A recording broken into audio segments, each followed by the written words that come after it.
Well, I'd like to welcome everybody out there on the internet back to our Unsilencing the Archives series. I'm Aaron Brody, director of the Badeh Museum, and I also teach at Pacific School of Religion, one of the many hosts for this series, along with the Palestine Exploration Fund and the Archaeological Research Facility at UC Berkeley.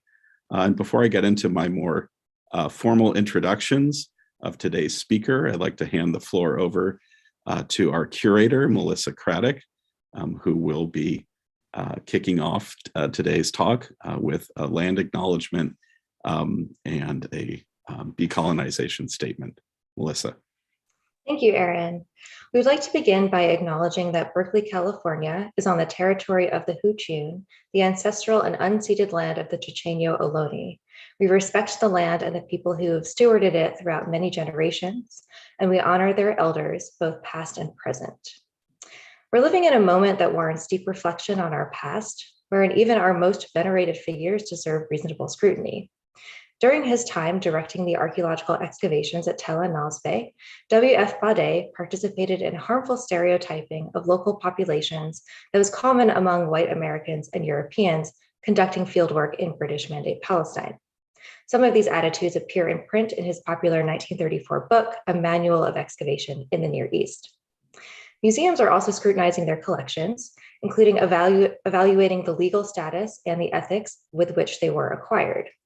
As stewards of the legacy of the Badeh Museum and its holdings, it is our responsibility to faithfully evaluate the process by which the collections were acquired within this context of our contemporary moment.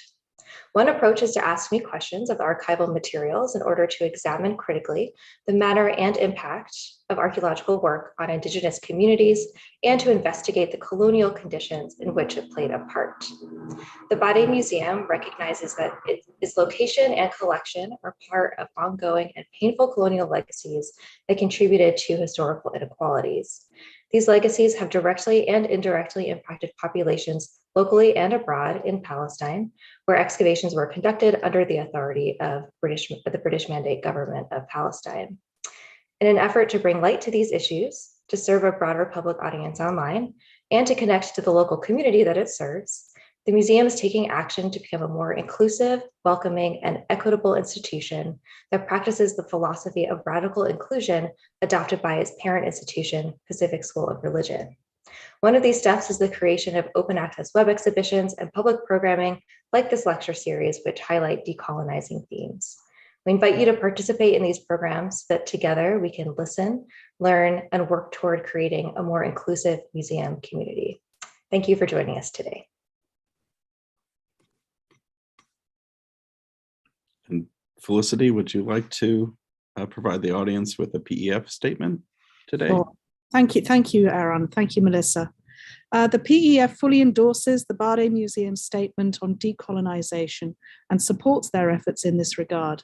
As a funding organization, we were very pleased to support the Badeh Museum's project to create an online exhibition to highlight the lives and work of the Arab workforce at the Tel Nasbe excavations, and these online lectures exploring the contribution of the local population to the archaeology of Palestine.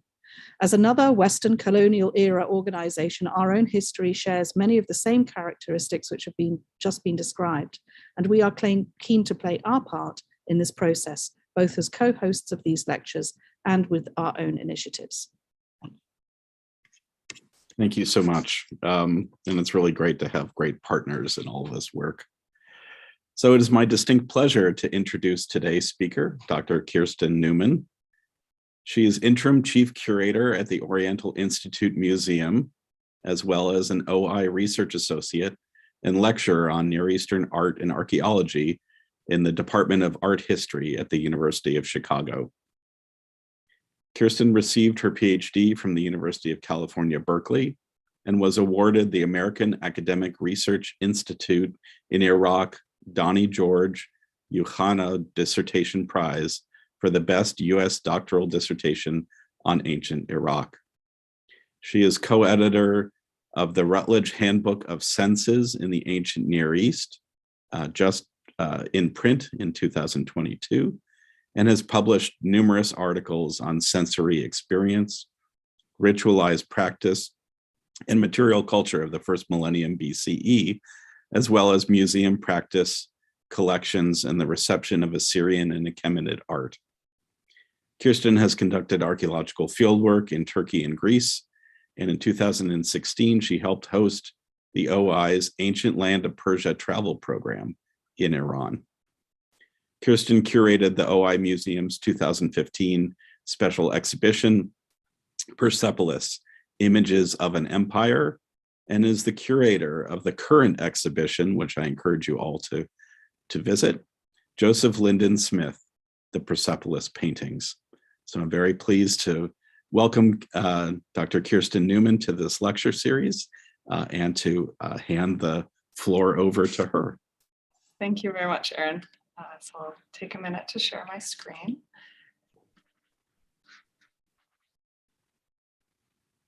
You can see it beautifully. Thank you. So I want to start by thanking the Archaeological Research Facility, the Bade Museum, the Palestine Exploration Fund, and especially Aaron and Melissa for the invitation to be part of this wonderful series, which I know is inspired by the exhibition using the Bade Museum archival material, to which I have a very personal connection, having worked with it for many years. So thank you again for the invitation. Correspondence in the 1930s between the director of the Oriental Institute, first James Henry Breasted and then John A. Wilson, and the director of the OI expedition at Persepolis, first Ernst Hertzfeld and then Erich Schmidt, uniquely captures the dynamic character of such a large-scale expedition in southwestern Iran. Breasted in the New York Times referred to Persepolis as the Versailles of ancient Persia. Hertzfeld stated that it was a type of national sanctuary, and today the site is counted among the UNESCO World Heritage Sites. The OI's expedition was at its core a colonial enterprise, driven by the ambitions and pocketbooks of a burgeoning American institution, whose aim was to gain knowledge of the civilizations, quote, out of which modern Western cultures grew, end quote. It was also a project brought about through the ambitions of Hertzfeld, a German scholar with a long-standing love of Iran and its history, yet who had also emerged from European culture. And it was a project dedicated to rediscovering one of the most celebrated sites of Iranian history, a city imbued with deep meaning and connections for people across Iran, from the Shah seeking to protect and conserve the site in perpetuity, to the traveler passing through the surrounding valley, the farmer whose herd wandered the fields nearby, the children who played among the ruins, and in the 1930s, the team of skilled and passionate workers from near and far who were part of the OI expedition, some for close to a decade. The tactful Western-centric narrative of the official communications, publications, and media reports on the OI's Persepolis expedition presented the rediscovery of this city as a towering success for the recently formed American institution. Archival documents associated with the expedition reveal similar sentiments, being the product of the expedition's staff members and therefore telling of Western colonial culture of the first half of the 20th century. Yet also within their midst is documentation that supports decolonizing pursuits that seek to reconstruct less traditional narratives and experiences, ones that could be complemented and enriched by additional sources and the memories and histories of local communities and individuals. In his article, Indigenous Memory, Forgetting and the Archives, Martin Nakata makes an appeal for ensuring that archives are not just storehouses, rather that they serve as access points. What is more, archives are not neutral spaces, making them ripe for inquiries of the nature taken up in this Unsilencing the Archives series. In what time I have today, I will engage with the OI's archives as a kind of access point, as impetus for exploring varying perspectives of the Persepolis expedition. I'll begin with a discussion of what I'm considering global and colonial perspectives before moving to the local. Yet important to note is this is not intended to be a complete picture, but is part of ongoing work and decisively engages with the research and considerations of colleagues similarly exploring the history of Persepolis, both ancient and modern. So part one, global. The ancient Achaemenid city of Persepolis in today's Fars province has long fascinated the minds and memories of visitors to the site. Whether foreign dignitaries being received by the king in antiquity, early modern explorers, local communities living in the environs, travelers, artists, and archaeologists of recent centuries, or students on field trips from nearby schools, the impression of the monumental terrace grand columned halls, masterful sculptural program, and stunning surrounding mountainous landscape evokes, triggers, and elicits connections, histories, memories, emotions, and perspectives unique to each person. This experience is not restricted to the physical boundaries of the city, however. Rather, oral reports and tales, historical renderings, images, and accounts have traveled great lengths, carrying the story and significance of Persepolis to a global audience, resulting in a multifaceted engagement with and social history for the site since its inception. The city was founded by the Achaemenid ruler Darius I around 515 BC. Persepolis is the site's Greek name, meaning Persia, the city. Parza in Old Persian was used for both the site and the region. And in New Persian, the platform is called Takht-e Jamshid, meaning throne of Jamshid. The city was one of the principal centers of the vast Achaemenid Empire, which held control over the region from around 550 to 330 BC. Darius states in an inscription that he, quote, built a fortress where there was none before. Specifically, the king constructed a monumental platform to support buildings that served important political, administrative, and ceremonial functions at a crucial crossroads of the empire. His successors also left their mark in monumental passion atop the platform, including Xerxes, Artaxerxes I, and Artaxerxes III. Yet this was all brought to an end in 330 BC when Alexander III of Macedon and his men famously sacked and destroyed the site. These photographs from my visit in 2016 show what is conspicuously unique about Persepolis, its state of preservation. Perishable architectural elements, such as wooden roofs and mud brick walls, understandably have not been preserved in their entirety. Yet standing strong in the landscape for the past 2,500 years are the monumental features that were carved of stone, including door jambs and lintels, columns and their capitals, and staircases decorated with relief sculpture. The distinct attributes and artistic qualities of these elements make up what we now understand, thanks to the seminal work of Margaret Cool-Root, as quintessential characteristics of the Achaemenid court style. The destruction of the city by the Macedonians resulted in much of this material being buried and thus protected. And while subsequent mutilation and defacement of sculptures and monuments did impact what remained visible over the millennia, the terrace was never reoccupied to an extent comparable to the Achaemenid period, resulting in a unique level of preservation that helped give rise to Persepolis becoming a place of fascination, fantasy, and folklore across the globe. While post-Achaemenid period references for Persepolis are present in the works of classical historians such as Diodorus Siculus writing in the 1st century BC, Quintus Curtius Rufus, and Plutarch writing in the 1st century, and Arrian in the late 1st to early 2nd century CE, none of these writers ever visited the site themselves.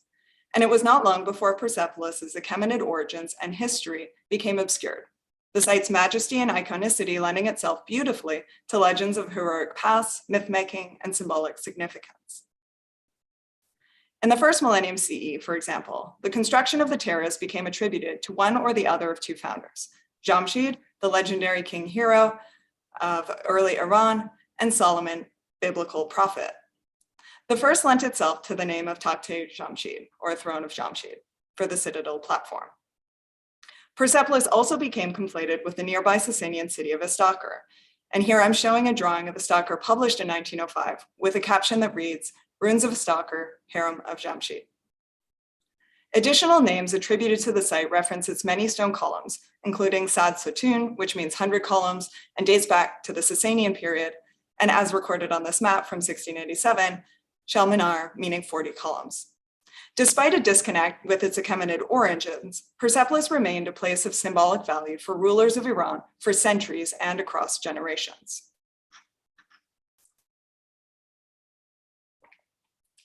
Persepolis was also richly documented with visual media through drawings, paintings, and photography, and this increased with European visitors to the site in the last 300 years. Such ambitious travelers, missionaries, and diplomats brought with them varied narratives and accounts of the site's history. Some made the connection to its Achaemenid origins. The first to do so in publication was the Spanish ambassador Don Garcia de Silva Figueroa, who traveled to Persia in the early 17th century, familiar with Diodorus Siculus's writings. He also produced the earliest visual representations of Persepolis based on personal viewing that are preserved to date.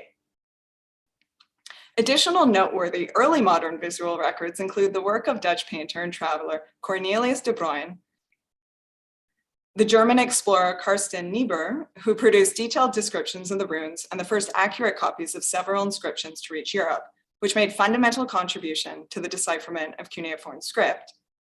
French artists and explorers Eugène Flandin and Pascal Coste, and this majestic reconstruction by Breton Rivière.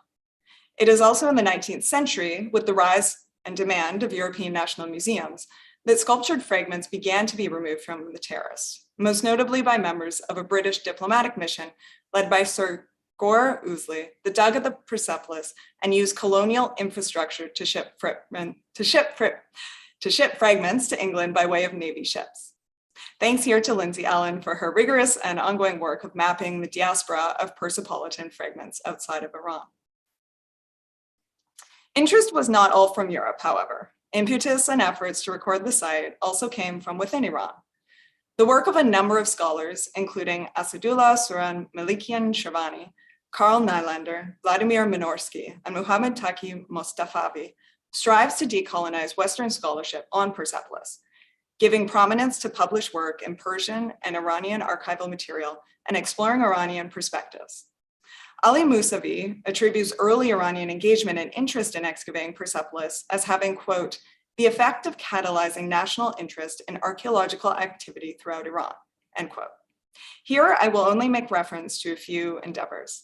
In the mid-19th century, as example, Nasser al-Din Shah, the Qajar king, was looking for someone to photograph Persepolis, a task that eventually was carried out by the Italian colonel Luigi Pesce, who presented them in an album to the Shah in 1858. Many subsequent photographic ventures followed suit of Persepolis under the Qajar dynasty. One included a series by the son of the crown prince, Farhad Mizar Mohammed al-Dula, who himself was responsible for some of the earliest excavations of Persepolis in the 1870s. Another was by Antoine Severguin, an Armenian photographer commissioned in 1902 by the German art historian Friedrich Sarre to photograph a number of Iranian rock reliefs for the forthcoming publication. Sarre was co-authoring the volume with Ernst Herzfeld, who at the time was a known architect, archaeologist, and historian of Islamic and pre-Islamic studies. The volume was published in 1910 with many of Severguin's photographs, yet lacking acknowledgement of him by name. Something of a hint at the increasing Western colonial leaning of scholarly and archaeological activities in the Middle East at the time, endeavors within which Ernst Herzfeld would come to play an impactful role.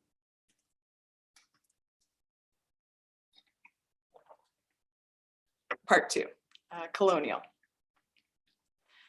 This millennia-old global folklore, wonder and wanderlust generated by Persepolis fed into the growing ambitions of scholars and archaeologists of the early 20th century era of big archaeology, a disciplinary shift that paved the way towards a more scientific refinement of archaeology later in the century.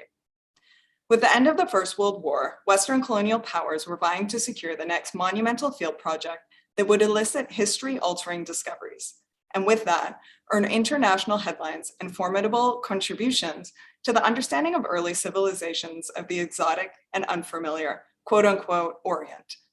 However, it was not just European institutions forging ahead in this pursuit as before the war.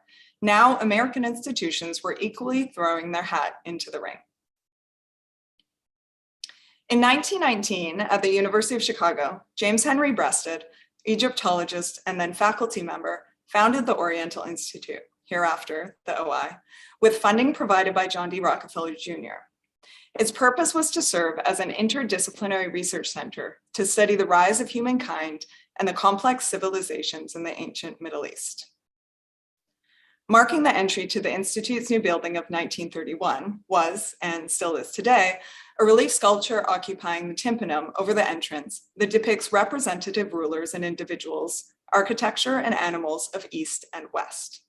To quote Breasted, this is intended to suggest the transition of civilization from the ancient Orient to the West. Breasted's particular interest at first was civilizations in the region he coined the Fertile Crescent, but in time his interest expanded to include the Highland Zone in the north, likely in response to changing political circumstances that made Turkey and Iran accessible for field projects. By 1935, and taking advantage of the interwar period, the OI had 12 large-scale expeditions and other scientific projects underway. The one to the eastern end of the Highland Zone is that of Persepolis, which we will return to shortly. In addition to scientific and historical insight into the earliest civilizations of the ancient Middle East, over time, the OI's field projects also made meaningful contributions to the collections of the OI Museum, which opened its doors in 1931. This was made possible through a legal system of partage, or the division of fines, that occurred at the end of fieldwork seasons between the OI and the relevant departments of Antiquities. In a break with 19th century and some early 20th century field expeditions that were essentially collecting oriented, noteworthy is an excerpt from a press release of the year preceding the museum's opening. Quote, Dr. Breasted pointed out that expeditions of the Institute are not primarily concerned in discovering and carrying away to America the relics of older civilizations. The purpose of the work is to discover and preserve the evidence of older civilizations, and the relics found are mostly in national museums of the countries now controlling the territory. The Cairo, Jerusalem, Baghdad, and Angora museums are repositories under national government control for such material. But a fair share has been acquired by the Institute for study and display, since these exhibits will be open to the public, end quote. Today, the museum object collection consists of around 350,000 objects, the majority of which were excavated by OI archaeologists during these expeditions, and a selection of which are exhibited in the permanent galleries. The museum also houses an archives collection of immeasurable value, consisting primarily of materials that document the activities of these expeditions, the dreams and ambitions, successes and failures of archaeologists and fieldwork in the first half of the 20th century. One of these monumental field projects was the expedition at Persepolis that formed part of the larger Persian expedition, later called the Iranian Expedition, with field seasons active at Persepolis from 1931 to 1939. Ernst Hertzfeld was the first director, followed by Erich Schmidt. The OI expedition marked the first scientifically controlled archaeological excavation of the Achaemenid site, focused on clearing, restoring, and preserving in particular the architecture and decorative program at Takhte-Jamshid, and eventually also archaeological explorations within a surrounding 10-kilometer radius. It was Hertzfeld who was the initial mastermind behind this enterprise.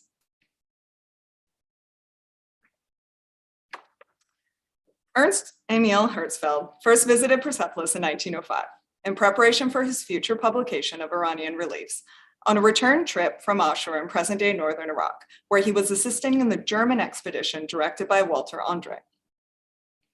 Being immediately captivated, at one point describing Persepolis as the glory of the Persian world, he returned in 1923 to 24.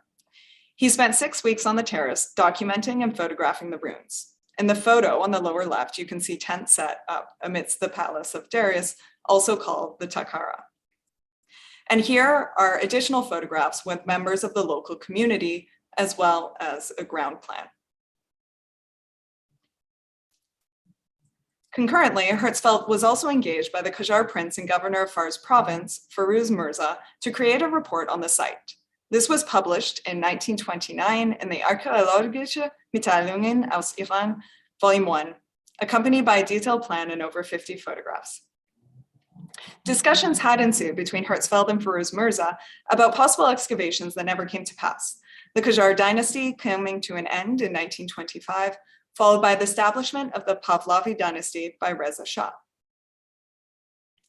Hertzfeld maintained respectable relationships with important political leaders in Iran, and now also members of the Pahlavi dynasty and the newly founded Society for National Heritage in Iran.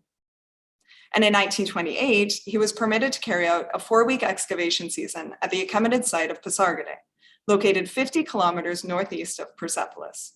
This is also the location of King Cyrus's tomb. Hertzfeld was assisted by German architect Friedrich Krefter and received funding from the Nordgemeinschaft der Deutschen Wissenschaft. Shortly thereafter, Hertzfeld was enlisted to act as the archaeological advisor to the government, working alongside the French architect André Godard, who was serving as the director of the newly founded General Department of Archaeology in Iran, in drafting the Act for the Antiquities of Iran, commonly called the Antiquities Law. The law was presented to the court minister on October 10, 1929, and was approved on November 3, 1930. Here, I'm showing images of a French version of that act in the OI Museum archives. Also retained is an English translation of the act that was sent to the Secretary of State in Washington, D.C.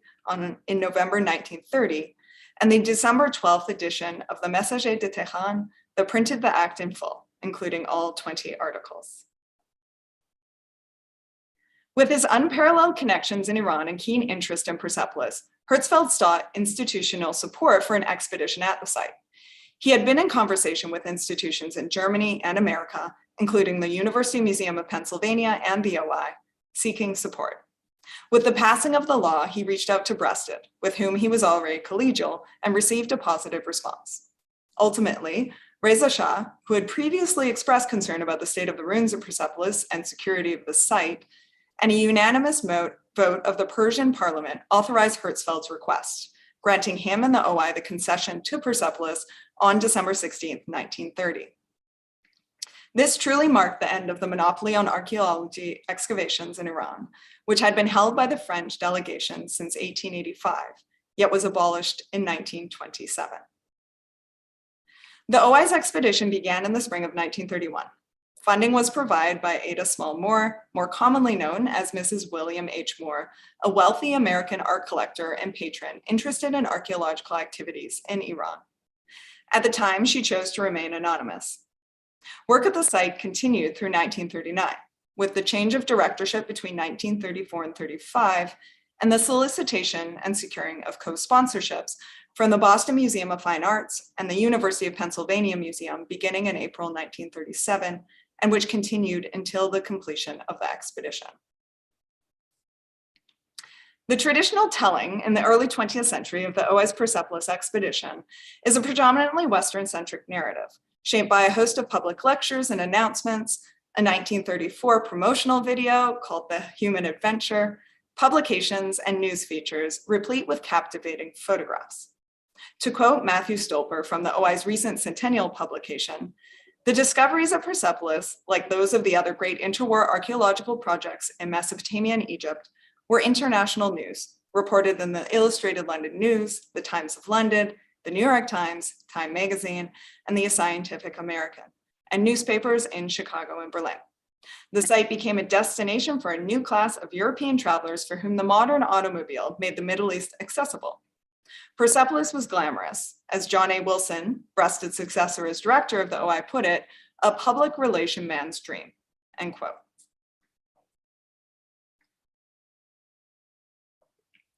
Forefronted were such discoveries as sculptured panels and staircases, coins and noteworthy vessels, as well as cuneiform tablets and inscribed stone and metal foundation documents, the same material culture often prioritized by the media and scholarship through to the present day. The framing and presentation of the expedition's work was also informed by the overall goals of the OI, that is to say, of uncovering the unfolding of the life of man, to quote the title of Breasted's speech from the opening of the new building in 1931. An institute, to quote the then associate director of the New York Times, that was a tabernacle where people may get their bearings on the universe. The New York Times announcement of the OI's receipt of the concession for Persepolis continues this trend, with wording that is more revealing of the Western historical and racial biases inherent in Breasted's narrative of uncovering early civilizations. Quote, "Situated at the eastern extremity of the Highland Zone, running between Anatolia and Persepolis, the archaeologists expect to unearth a few feet below the surface records in the form of golden tablets, earthenware, and other artifacts, which will reveal pertinent data bearing on the Indo-European and ancientry of the American people," Dr. Breasted said, end quote. This dominant narrative of the OI's Persepolis expedition was also influenced by the Western media's bias towards the importance of European and American institutions in the quote unquote rediscovery of historical sites in the Middle East, and scholarship's insistence on establishing a universal knowledge of the past and quote, "a unified picture of the rise of human civilization," end quote. That's from the New York Times. An interesting storyline of the Persepolis expedition that may be said to blur the boundary between colonial and local considerations, however, and which is given weight in both official publications and private correspondence from the archives, is the reconstruction of one of the Achaemenid buildings, the so-called harem. To reconstruct a modern building on top of and incorporating millennial-old ruins is an extraordinary act from a present-day viewpoint. Yet perspectives were different at the time, and Hertzfeld had proposed this well before the expedition started, though at first his sights were set on the Palace of Darius. Ultimately, the harem was chosen for a number of logistical reasons, in addition, to quote Hertzfeld, not wanting to spoil the harmony of the ruins, end quote. Work began in the first season and was completed in 1932 under the supervision of Krefter, who had been brought on as the expedition's architect and field director. The reconstructed building served as the expedition's living quarters, workshops, offices, and a museum devoted to the rich history of Persepolis. Discussion of the reconstruction of the harem and the correspondence between Hertzfeld and Breasted connects this project with their vision of the expedition's work at Persepolis in revealing and celebrating Persian history and heritage, locally, nationally, and globally, a commendable endeavor, yet one that can't be entirely divorced from their Western-oriented ambitions. Already in a letter dated just prior to the beginning of the first season, so a year earlier, Breasted wrote to Hertzfeld of the restoration of the harem, here including his hopes of acquiring objects as well for Chicago, so as to also educate and excite people across the globe in Persian history. Quote, "My purpose in selecting Persepolis as the first point of attack was to show the Persian people that we are interested in their ancient history and to undertake at once the restoration of what is to me one of the most attractive ancient ruins in the whole wide world. If we undertake the financial responsibility for clearing and restoring a palace, here meaning the harem, of such sentimental interest to educated Persians, it seems to me that they ought to permit us to bring back to America a share of the fines, which I understand is in accordance with Antiquities law, and thus to enable us to do what is very important not only to ourselves, but also to the Persians. I mean, inciting a more general interest on the part of Western peoples in the ancient history of Persia. And this can be done if an interesting and valuable series of works of Persian art should come to America as a result of this Persepolis excavation," end quote. In a return letter, Hertzfeld echoes Breasted's language, quote, "The Persians consider Persepolis a kind of national sanctuary." The following year, in a letter dated March 11th, Breasted speaks to their mutual desire to one day expand the OI's work beyond Persepolis. Yet being cognizant of funding, he expresses a concern for ensuring the proper completion of the harem. Quote, "In the first place, regarding Persepolis, I am in full agreement with you that we have not only a scientific responsibility, but also a largely moral and to an extent sentimental obligation. The feeling of intelligent Persians that Persepolis is a national sanctuary is one which is, I am sure, shared also by all educated and intelligent people outside of Persia. It would create a very unfortunate impression if we left the task to Persepolis without completing it. I agree with you, furthermore, that it would be unfortunate to turn over the restored harem palace to the Persians at a point so premature that the Persians would not be in a position to provide protection of the place. You may rest assured that I shall bring all these motives to bear if we find that the available funds are insufficient to complete the work of Persepolis. And I believe they are motives so strong that they would prove successful in securing additional funds," end quote. In the foreword to Hertzfeld's 1932 publication of an inscription of Xerxes that was uncovered at Persepolis, Breasted states, quote, "The clearance of the palace terrace of Persepolis is yielding an important harvest in new historical documents. It is the hope of the Institute to install all this newly salvaged evidence in the royal apartment occupying the front of the harem palace of Darius and Xerxes, which is being restored by the Institute to serve as a museum of the rescued monuments of Persepolis.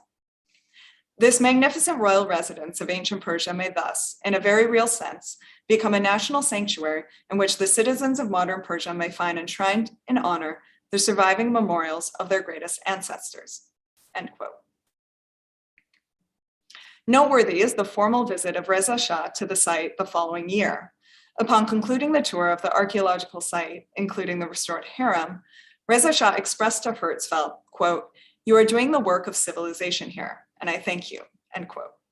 Reza Shah would visit yet again in 1937 during the directorship of Schmidt. On the Pahlavi dynasty's engagement with Persepolis, I highly recommend the work of Talley Grigor. When the expedition ended in 1939, then OI Director John A. Wilson composed a letter to His Excellency Ismail Marat, Gérant of the Ministry of Education, that spoke to the future of the restored harem building. Quote, "The Persepolis expedition is happy to leave at the disposition of the Imperial Iranian government the palatial harem of Xerxes, which the expedition has restored on the understanding that it become the Persepolis Museum for safeguarding the treasures found in that rich site." End quote. The restored harem continues to serve as the on-site museum for Persepolis, in addition to housing the technical office of the Conservation and Restoration Group at the site.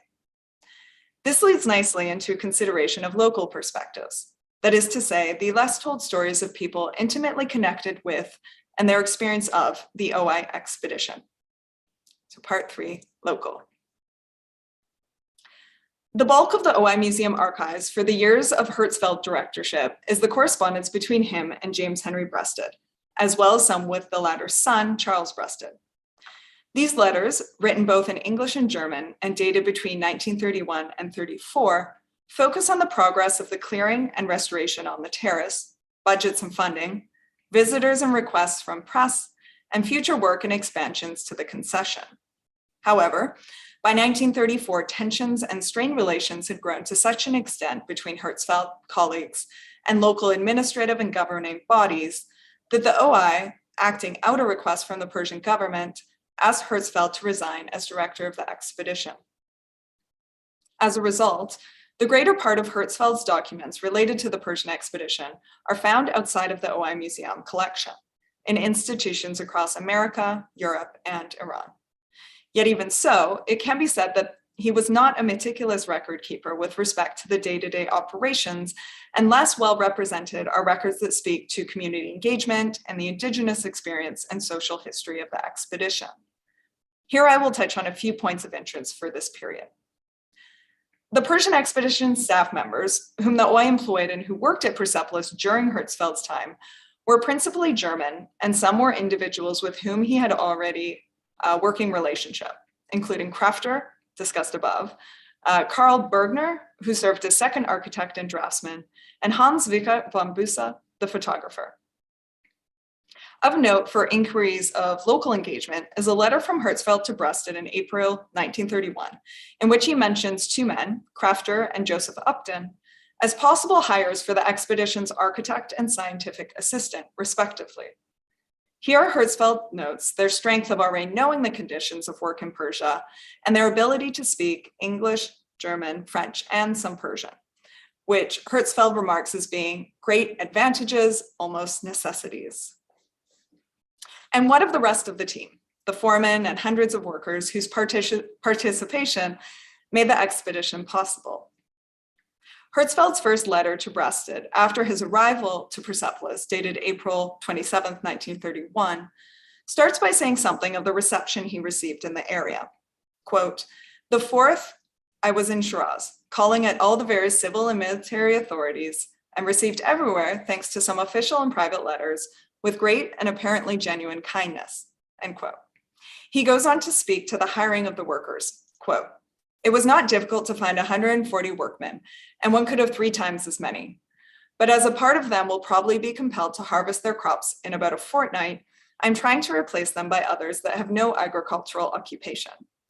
I got 4 foremen from Hilla, who have always been working with me since almost 25 years. End quote.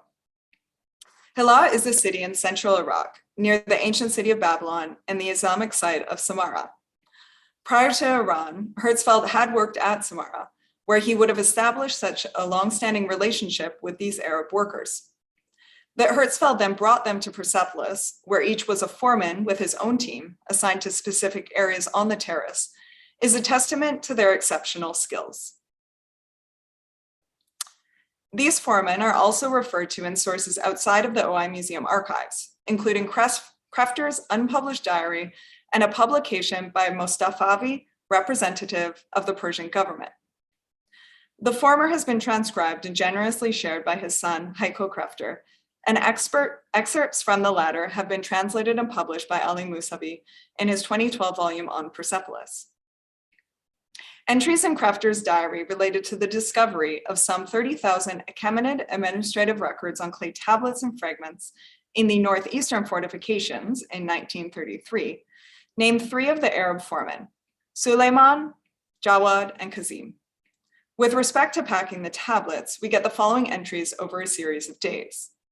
Packing tablets with the Arabs, tablets dug up and packed, the abundance is becoming unstowable, and the Arabs are busy digging up and packing tablets. The original labels for the tablet boxes, interestingly, are written in French, as shown in these photographs of examples from the OI's Persepolis Fortification Archive project.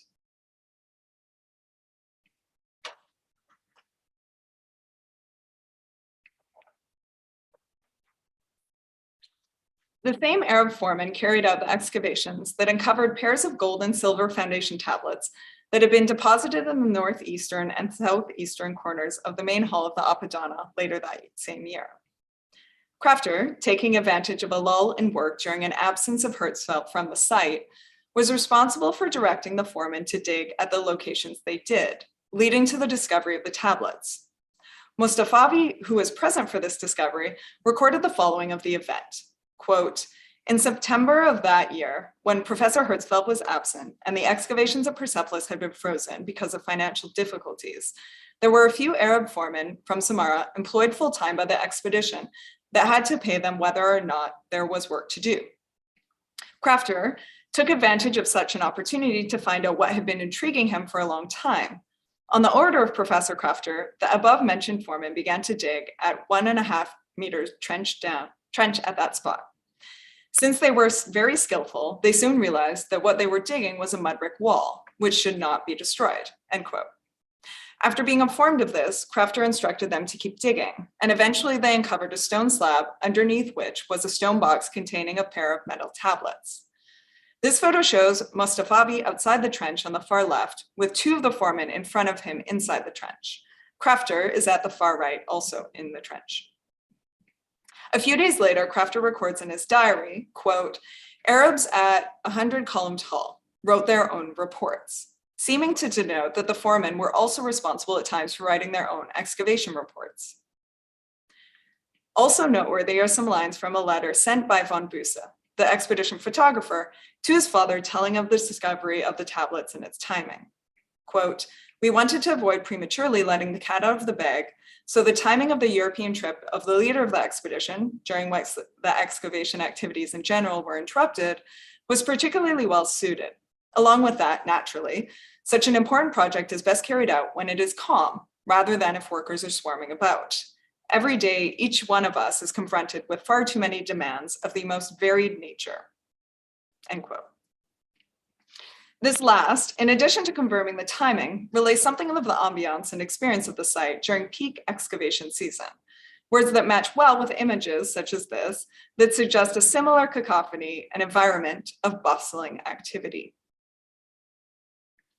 Returning to the OI Museum archives, we gain some insight to funds and compensation for Hertzfeld's years. A letter dated early in the 2nd season, which had started in October 1931, includes a line item for the average payment for 20 days to 200 men of $760. For reference, the expedition was allocated a sum of $30,000 for the year of 1931 to cover salaries, travel for staff, costs of equipment, and all fieldwork expenses. The majority of the expenses for this year went towards construction, specifically the reconstruction of the harem. Now we'll jump ahead to 1935 and the directorship of Schmidt, Hertzfeld's successor, which lasted until 1931. With respect to record keeping and administrative duties, Schmidt was notably meticulous, resulting in numerous archival boxes of regular memos for Persepolis staff, financial records, itemized lists, even his own travel documents and permits among the archives, as well as an abundance of photographs and correspondence with then OI Director John A. Wilson. As such, this collection is less silent on the local experience of the expedition. In addition to the expedition team, Schmidt employed among the technical staff, draftsmen for recording finds, a mechanic and electrician, a foreman of the labor crew, a digging crew that fluctuated from 200 to 500 men, and a camp superintendent.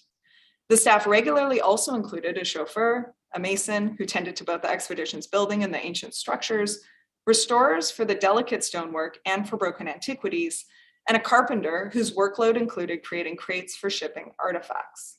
Last but not least were the garage hands, a gardener, electrician and carpenter's helpers, terrace guards, night patrols, a cook, and additional servants. Telling of the scale of the digging crew is a letter from Schmidt to Ali Asghar Hekmat, Minister of Public Instruction, of May 20th, 1937, in which Schmidt speaks to the expedition's dedication to the restoration of the site. This was said in response to a letter from Ali Asghar Hekmat, in which the sender raised concerns about the lack of restoration work that was taking place, reminding Schmidt that the work he is directing at Persepolis is, in principle, conservation work. Quote, "Certainly, I understand that the Oriental Institute is above all desirous of new discoveries, but I ask you to consider that the Iranian government considers it also necessary, and certainly more urgent, to work on the safeguarding of monuments already known," end quote. Schmidt's response includes the following, quote, "May I direct the attention of your excellency to the fact that the work of replacing and restoring and of preserving has been continuing during the entire period of my work at Persepolis, and it will continue in the future. Further, I am excavating at present with a maximal crew of laborers, not following the request of the Oriental Institute, but the desire of His Imperial Majesty to speed up the clearing of the Persepolis terrace. About 250 men are engaged solely clearing the refuse in front of the audience halls in order to give them a more dignified appearance. I'm not expecting any particular fines at these points," end quote. Each season, Schmidt also employed 10 to 30 laborers from Damgan, located east of Tehran.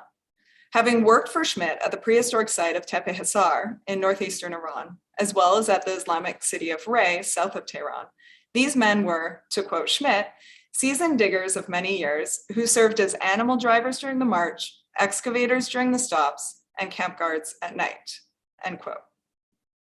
This page lists some of the workmen from the 1934 season at Ray. Each person is listed starting with a number, then their full name, home, specialty, and rate per day. Damgan is listed for many as their home. Others include Malayar, a city in Hamdan province, and Sultanabad, the modern city of Arak, both to the west. Specialties include pick and walls, mason, pick and railroad, and pick, walls, skeletons, for example. The Damgan crew that Schmidt brought to Persepolis often appear in the archival documents for the site, including one of Schmidt's earliest memos for Persepolis staff. Dated to June 1935, here Schmidt notes that they have to be asked what their wage was at Ray, where they recently completed an expedition season, in order to determine their wages, and that they should work every day, including Sundays. Another from July 25th names a few Damgan workers when discussing their wages, names that are also included at the top of the Ray list. Quote, "They should be raised half a rial, except Hussein Hashim, who will be told that he will be sent back if he does not become more industrious. The old Ibrahim may be raised 1 rial, Akbar will remain on his wages, so will Dubensky's assistant," end quote. Happily, in a memo dated August 22nd, we learned that Hussein received his raise of half rial per day. Another memo later that summer states that the Damgan workers should be kept on longer than the rest of the crew since they are needed for detail work. And another letter comparably references the work they are carrying out at Istakhar, a nearby site that also came to be included in the OI concession, where their skill set was being utilized in clearing out pits that may produce nice Islamic bowls. The Damgan laborers also assisted in recruiting the hundreds of men to form the digging crew each season. Additional references that single out individuals for their skill set include the following. A line in a memo from May 25th, 1937 that reads, quote, "On the terrace remains a special crew of some selected pickmen and their shovelers." And from another memo of earlier that same month, we have something of a backhanded compliment, quote, "The foreman is a pearl, though he has to be told at times that he is a worthless pebble. A crew of more than 500 men keeps him busy," end quote. On the topic of restoration, it continues, quote, "In Ray, there are also 2 excellent restorers with their helpers. I shall need both at Persepolis. Formerly, I thought that we ourselves had a few good laborers, could manage the restoring. But after I saw the expert restorers at work, I had to admit that our former method was rather amateurish. Furthermore, at Ray, I have an efficient camp superintendent, a young Armenian by the name of Norar Balasanian, who was trained in the American College in Tehran. I think of taking him also to Persepolis to take charge of the household, end quote. This last speaks further to the frequent movement of workmen of all ranks between the various sites overseen by Schmidt. A memo dated August 4th, 1937, affirms Balasanian's arrival and also provides significant details as to his responsibility as camp superintendent. Quote, Balasanian will arrive about August 15th to 20th. He will be the camp superintendent, and the servants have to be advised to support him and not to work against him.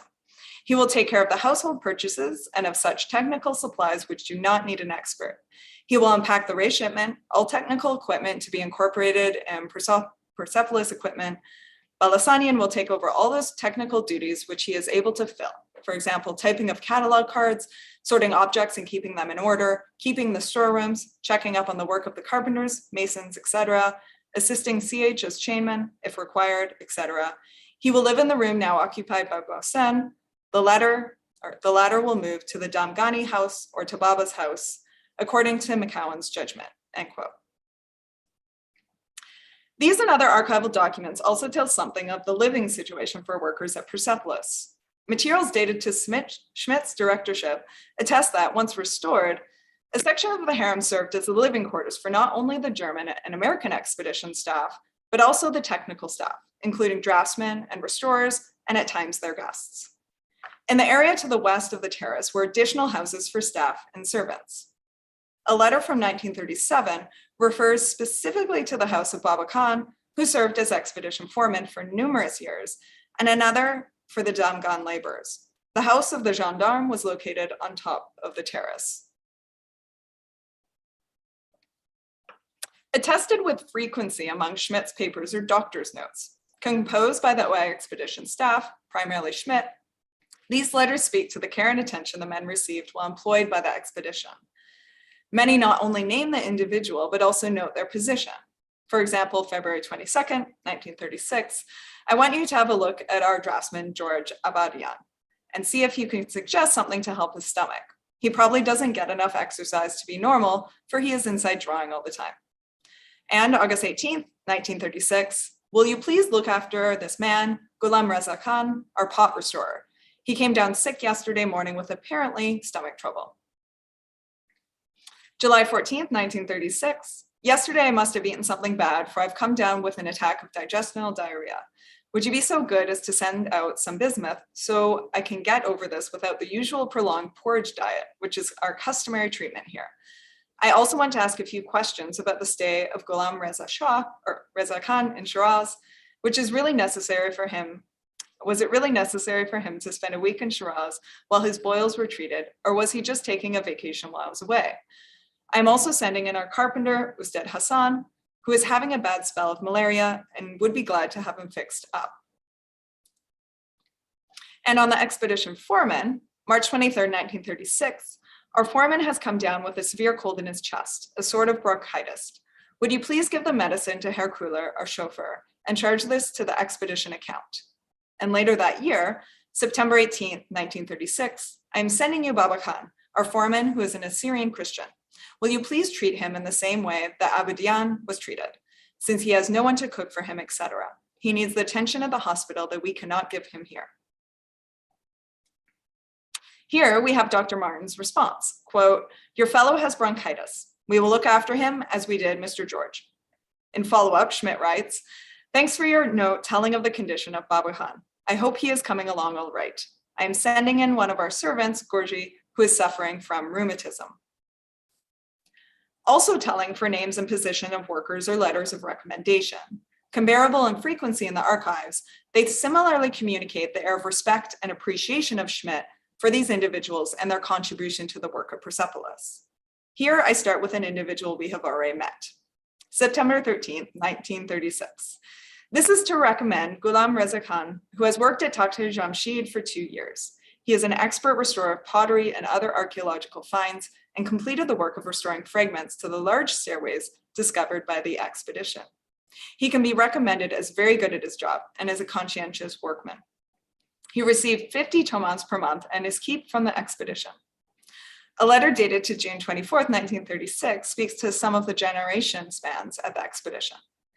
This is to state that Ivan Hornbach and his two sons, Pavel and Gregory, have been employed in the excavations at Takhti Jamshid for the past 2 months. They have shown themselves to be good workmen.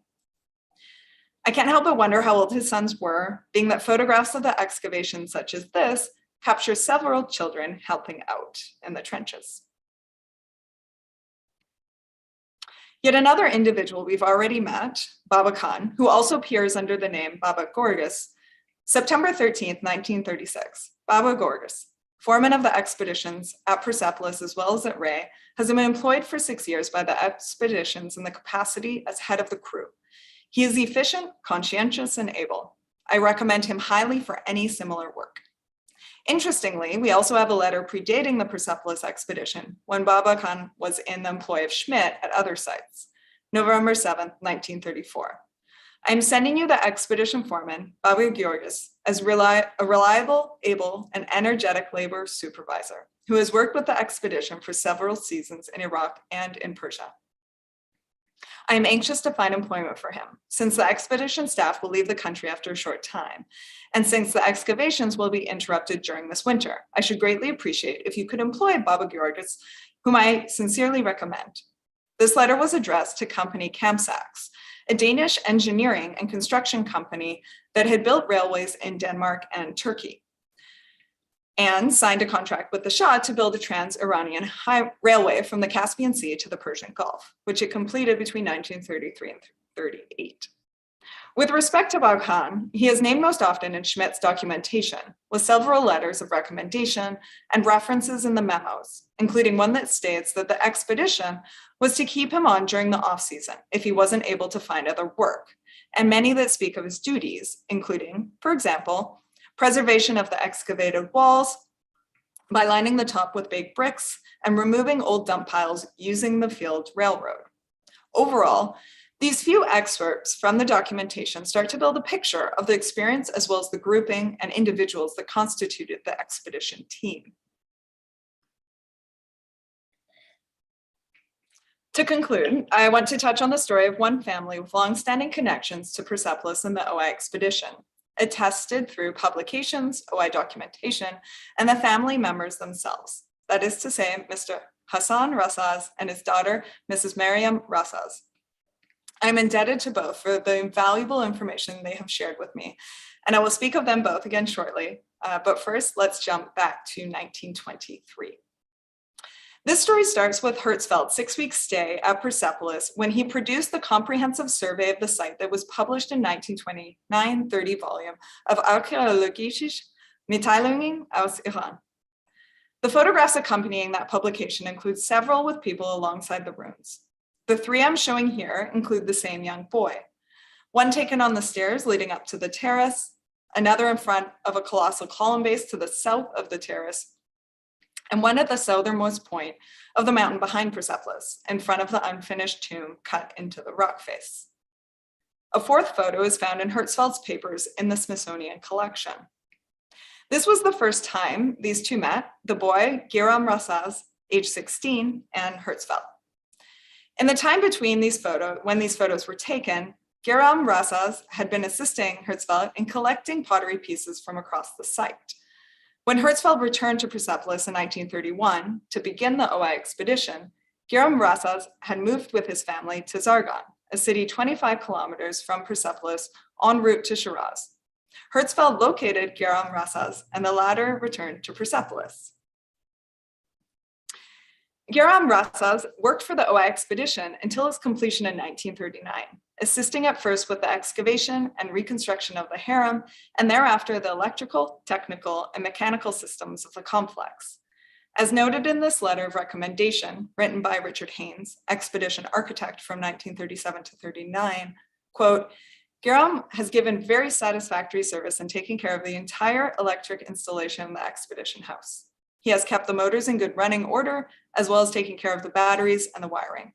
He has been in the employ of the Persepolis expedition of the University of Chicago since 1930. In addition to his mechanical ability, he is conscientious workman and very reliable, end quote.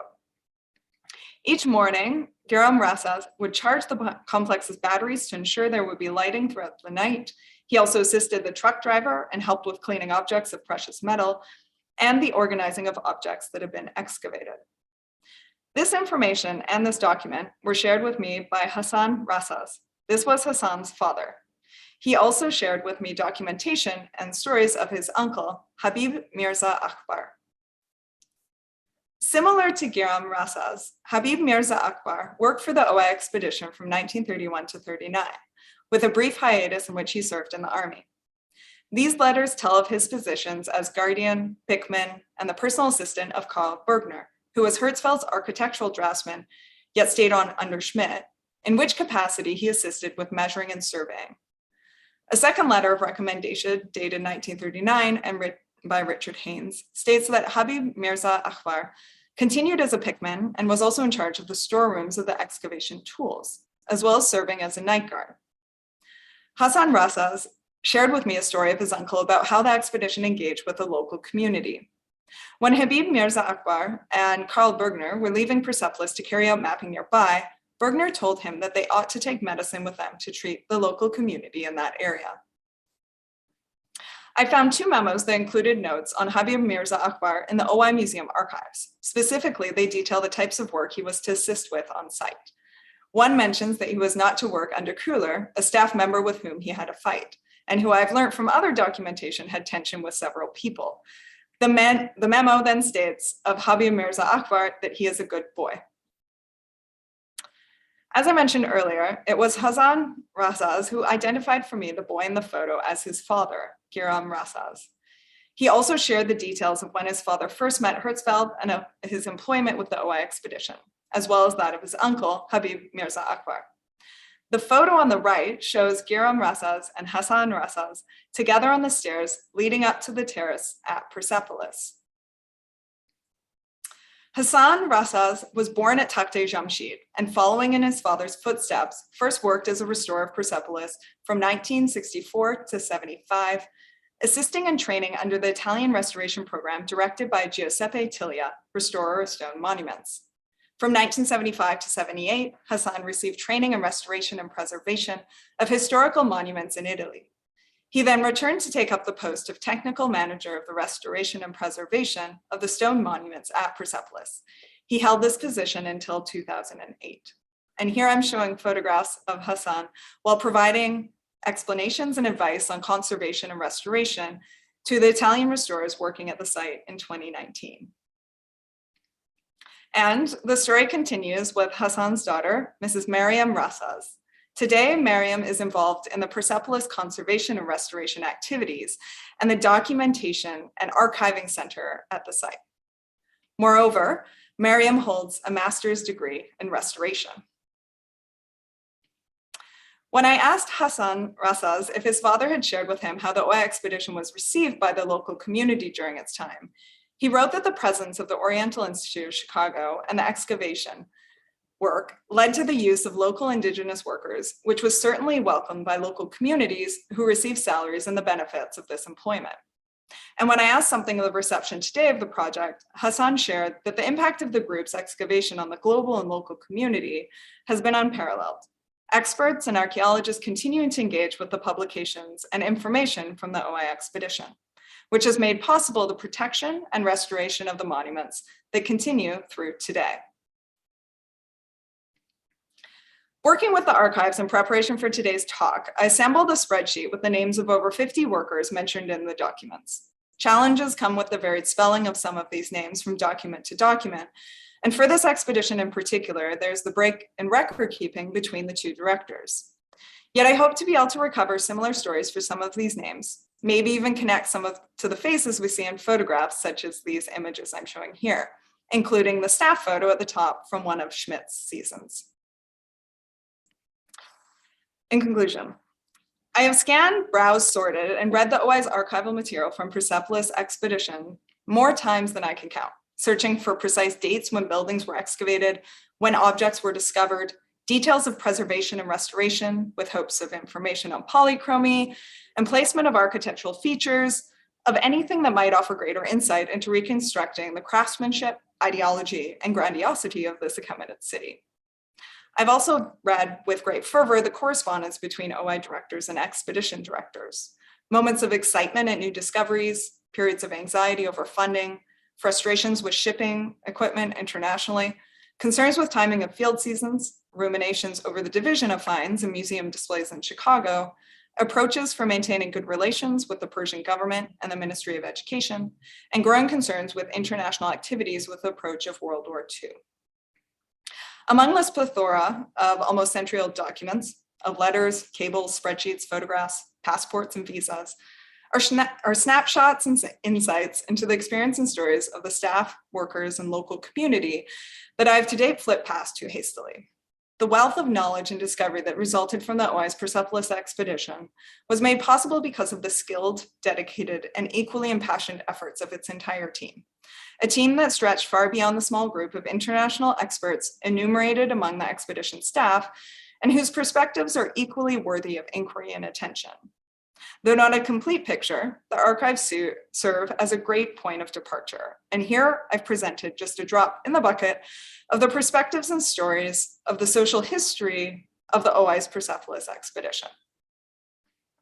And as a final concluding point, I express a heartfelt thanks to everyone who shared with me insights and support in preparing for today's talk, especially those individuals listed here in alphabetical order, Lindsay Allen and Flannery, Wouter Henkelman, Emma Matin, Hassan Rassaz and Mariam Rassaz, and Matthew Stolper. And thanks again to the invitation to speak today and all of those who spoke earlier in the series, whose presentations I've very much enjoyed and built upon. Thank you. Kiersten, thank you so much for an incredibly rich and fascinating talk that covered so much ground. I would like to invite our YouTube audience, the live audience, to submit any questions that you might have. And I'll go ahead and start with a few of my own. And I'll start at the global scale, as did your talk. I noticed as you were going through towards the beginning of your presentation, some of Hertzfeld's photographs, and that they were attributed to the Freer-Sackler Gallery at the Smithsonian. And I'm wondering if you could discuss the global nature of the Persepolis archive and its journey. We know that there's an extensive amount at the OI. Apparently there's some at the Smithsonian. Where else did it end up? Did any end up at the Penn Museum or the MFA, which also supported this project? Yeah, so there's quite a diverse collection, as you said, some at the OI. The ones at the Smithsonian, if I recall correctly, he gifted to the Smithsonian in the 1940s. And then I believe there's also a collection at the Metropolitan Museum. There's been a lot of work done using the archival material, and others, publications can document more accurately where those have ended up. For example, Ali Mousavi's publication makes use of a lot of that archival material, as well as Lindsay Allen's work. But owing to that split of Hertzfeld with the OI expedition after 1934, there was friction in attaining the archival documents. There was also challenges with Schmidt in publishing the materials for the OI expedition at Persepolis and attaining those records from Hertzfeld. So there is quite a diaspora of that material today. Yeah, and thankfully the ones at the Smithsonian Institute, they have a wonderful online accessibility to Hertzfeld's papers that is really exceptional. There isn't a lot in the way of journals or writing, but the photographs, as you mentioned, are an extensive collection, as well as his sketchbooks and plans and drawings and everything are also all available online to view. Okay, great, thank you. Felicity, did you want to jump in with a question? Yeah, thank you so much, Kirsten, for a really fascinating talk and with amazing photographs. I mean, just stunning, stunning photographs. I particularly liked the one on the last slide with the team with all their pet dogs. I have to say, there's a wonderful photo as well of one of those small dogs. There was a few iterations of the dog called Snowy under Schmidt, and there's an image of the dog in brambles and branches with a small kitten at the top. So that, yeah, so you can find a wide variety of themes throughout the photographs. Fantastic. Well, I mean, I think really what your lecture showed was just how, when an archive is good, how really, really good it can be. The level of detail about the people who were involved on the dig and what their roles were, how much they were being paid, what kind of terms and conditions they were working under, so on and so forth, is really in depth. And you know, this is a massive resource for coming to grips and understanding better the kind of interrelationships between, you know, the international teams and the local workforces. So thank you for revealing that to us. One thing that occurred to me, particularly with the earlier work, was this idea of this kind of cultural inheritance, this lineage from the great ancient minds of the ancient world to Western civilization. And it seems very similar in a way to the kind of claims of inheritance made by people who were interested in biblical archaeology, that, you know, Christian Western civilization was somehow an inheritor of, and were the new chosen people. Bizarrely, and it's a kind of, I suppose, a kind of uber-colonial position that was common in the late 19th and early 20th century. So thanks for highlighting that. Yeah, I think that was just the two things that I really I found notable. But thank you so much for a fantastic presentation. Oh, thank you very much. Yeah, no, that is a very good point. And because we have so much early writing, I mean, the New York Times online resources were quite interesting to go through those articles, which I haven't looked at in depth, but you know, just the statements of Breasted's ambitions for the Institute. And, you know, he would say that, you know, civilization didn't begin in Greece and Rome, but to look to the early civilizations of the ancient Middle East. So, yeah, it's very interesting to see that perspective. And then, as you say, you know, how it is connected to the Western world. Yeah. I mean, in a way, he's right, but it's the way it's presented is kind of, you know, taking a bit too much credit, perhaps. Mm-hmm. Yeah, so there's some slightly paternalistic language in one of the letters from Breasted that you shared about how the intelligent and educated Iranians and other global citizens would understand and recognize the significance of Persepolis. Yeah, that's where it's kind of, I situated in this blurring of colonial and local, like this concern with the Persian history and educating the people in the West to this history. But yeah, there is certainly still that tone throughout it. Yeah, it's interesting. Yeah, well, I have a related question, actually, speaking of education. This detail really stood out to me. You mentioned that some of the excavation reports under Hertzfeld's directorship were written by the Arab workmen that he had trained at Samarra.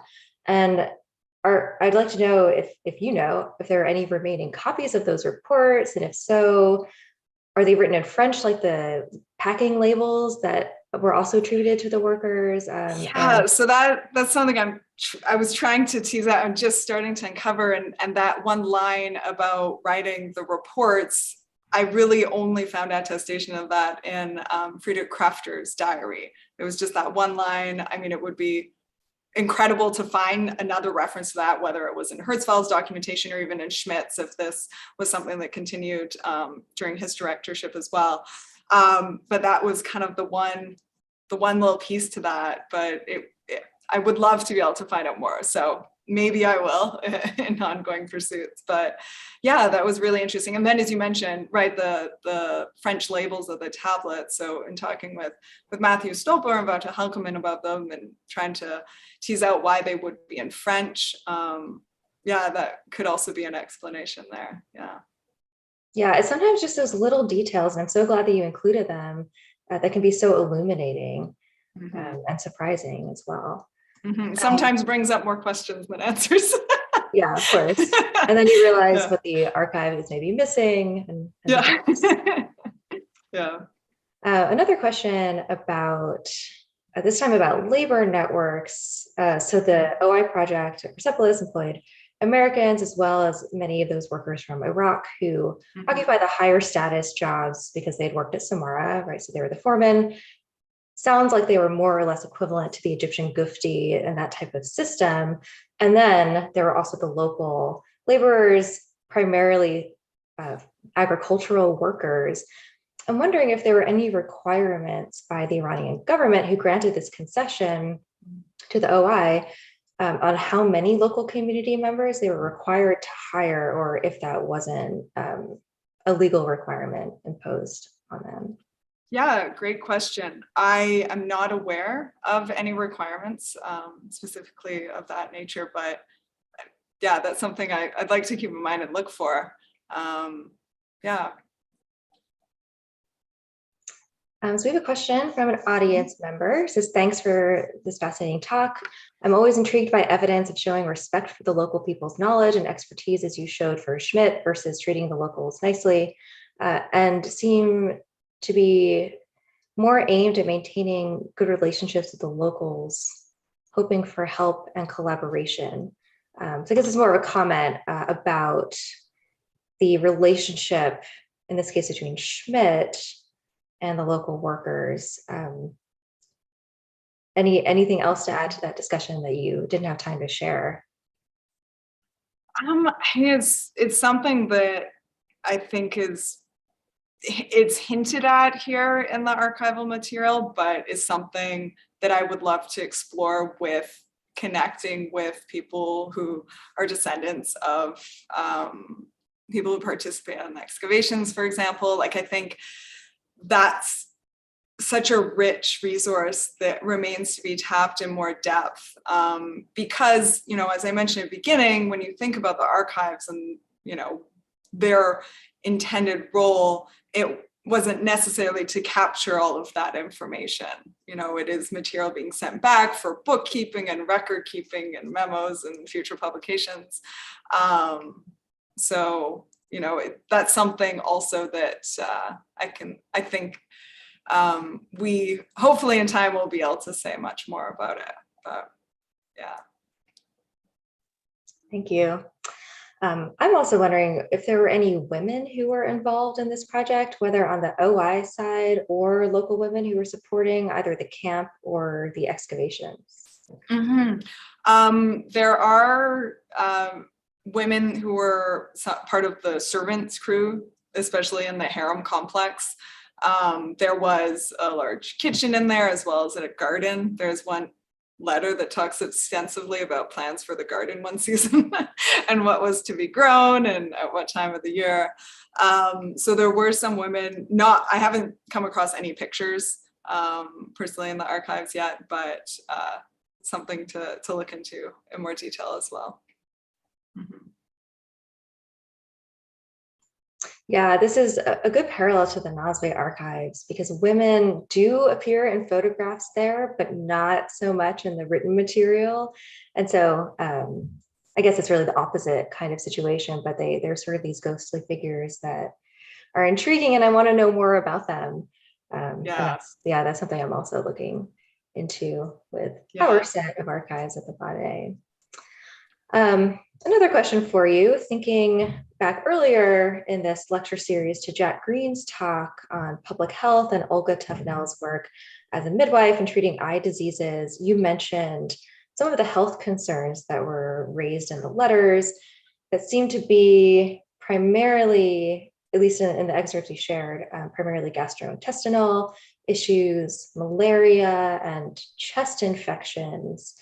And one of the patterns that Jack Green brought out was how common eye diseases were. And I'm wondering if you saw any of that, if it was as prevalent in the Iranian population as it was in the Palestinian population.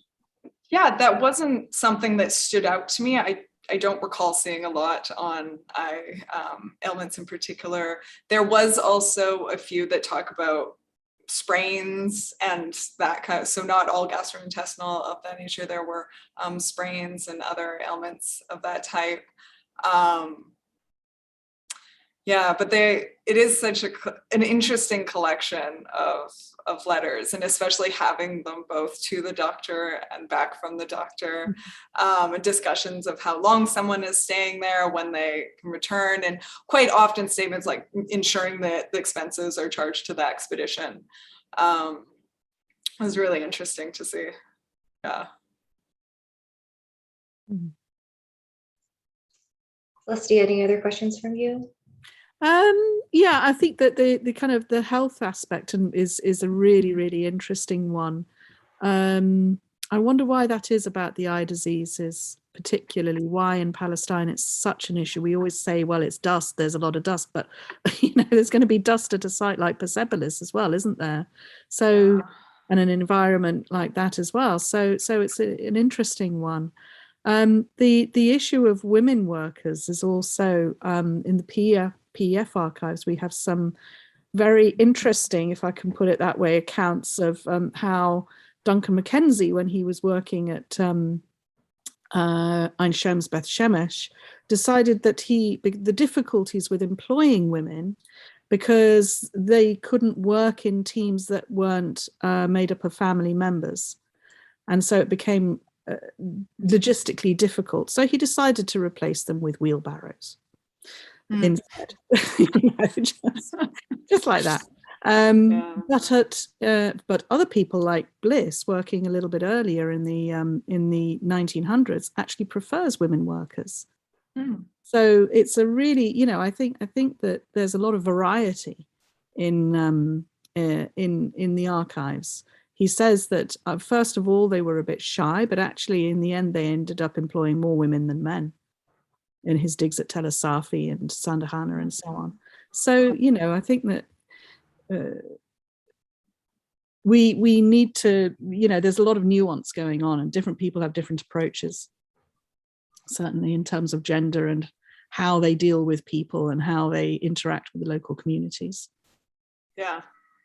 I wonder too if there are economic considerations, since some archives from these periods demonstrate that women were paid less, women and children were paid less than men. So something else to consider there. Yeah, I really wanted to find more about all the young children that are in the pictures. There's a lot seem very smiling, happy, carrying boxes on their heads. But I didn't really come across anything in the written material about that, other than the one recommendation letter where it mentions the two sons. But yeah, that would be interesting to know more about as well. Yeah, absolutely. So I think I'll wrap it up with one concluding question that sort of gives you a chance to put in any plugs for some of the public-facing work at the OI. Could you discuss just briefly some of the motivations for your research into this Persepolis archive and any related exhibition or other public-facing programming that has been produced out of the OI's collections related to this? Yeah, I mean, I think there's just a lot of material and information and knowledge that remains to be explored through the collection. Erin mentioned at the beginning, even the current exhibit of Joseph Lyndon Smith's paintings.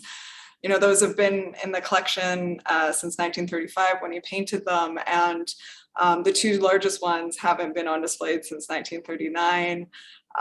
So they basically haven't been seen in color since then. So there's parts of this collection that really deserve much more attention. And, going through the material for the Joseph Lyndon Smith exhibit too, he wrote on his experience of Persepolis. He has a chapter in his book about when he was in Persia. And it's just fascinating to understand more about the engagement with the site rather than, just looking at the archaeological material. And, having traveled to the site myself, and just the impression that you feel when you're there is so different than just looking at it through the photographs. And, certainly accessing the personal relationships and engagement with the site. We do here in Chicago have a large Iranian and Zoroastrian community that we do a lot of programming with, especially we celebrate Nowruz every year at the museum. And it's always just so fascinating to speak with them about their connections with the material and the project and the history. So Yeah, I think it's just that there's so many avenues to access this material that are still worthy of exploration. Okay, thank you so much. Erin, I think you have a conclusion to read. Not to read, but I just want to, first of all, of course, thank our speaker today, Dr. Newman. That was a wonderful presentation as we shifted away from the Levant and looked a little bit further east, and to encourage our viewers to tune in next week. So next Thursday, Helen Dixon will be presenting looking at an expedition at Carthage. So we'll be moving to the west then in the Western Mediterranean. So again, thank you to our speaker, thank you to our audience, and thank you to all of our partners involved for making this series such a success. And we look forward to our final two presentations, but again, Helen Dixon will be on Thursday, the 19th of this month. So thank you all.